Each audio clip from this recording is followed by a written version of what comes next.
এই মুহূর্তের সবচেয়ে বড় খবর, কোভিড বিধির মেয়াদ বাড়ালো কেন্দ্র। বিস্তারিত দেখুন এখানে। তো আবারও কতদিন পর্যন্ত কোভিড বিধির কি মেয়াদ বাড়ালো কেন্দ্র, এছাড়াও কি পরিষেবায় ছাড় দেওয়া হয়েছে, কি বন্ধ থাকবে এবং কি খোলা থাকবে, কি জানাচ্ছে কেন্দ্র সরকার, বিস্তারিত জানিয়ে দেব। তাই ভিডিওটি স্কিপ না করে দেখবেন। ভিডিওটি ভালো লাগলে লাইক করবেন আর চ্যানেলটিকে সাবস্ক্রাইব করে পাশের বেল আইকনটিতে প্রেস করে আমাদের সাথে থাকবেন। তো চলুন এবার দেখে নেওয়া যাক। করোনার নতুন রূপ ওমিক্রনে বাড়ছে দৈনিক সংক্রমণ। পরিস্থিতি বিবেচনায় রেখে চলতি কোভিড বিধির মেয়াদ 28শে ফেব্রুয়ারি পর্যন্ত বাড়িয়ে দিল কেন্দ্রীয় সরকার। ওমিক্রন সংক্রমণ বাড়লেও দ্রুত সুস্থ হয়ে উঠছেন সংক্রমিতরা।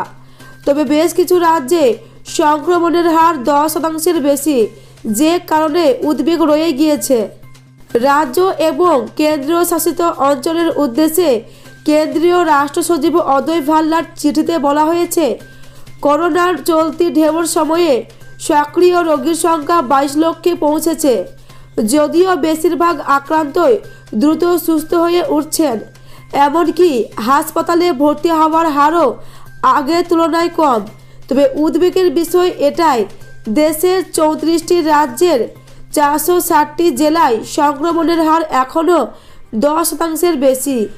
রাজ্যগুলির মুখ্য সচিব উদ্দেশ্যে তিনি চিঠিতে লিখেছেন, ফলে কোভিডের বর্তমান প্রবণতা দেখে সতর্কতা অবলম্বন করা প্রয়োজন রয়েছে, যে কারণে বর্তমান বিধিনিষেধের মেয়াদ 28শে ফেব্রুয়ারি পর্যন্ত বাড়ানো হয়েছে।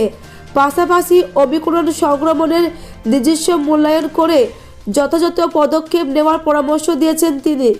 ভাল্লাদে লিখেছেন, আমি আবারও বলছি, সমস্ত রাজ্য এবং কেন্দ্রীয় শাসিত অঞ্চলগুলিকে অবশ্যই সমস্ত সতর্কতা অবলম্বন করতে হবে। কোভিডের বিরুদ্ধে কোনো রকমের ঢিলেমি যেন না আসে, অর্থাৎ আগের মতোই পরীক্ষা, চিহ্নিতকরণ এবং চিকিৎসার উপর জোর দিতে বলছেন কেন্দ্রীয় স্বরাষ্ট্র সচিব। সঙ্গে কোভিড বিধি মেনে চলা হচ্ছে কিনা তার উপর নজরদারি অব্যাহত রাখার পরামর্শ দিয়েছেন।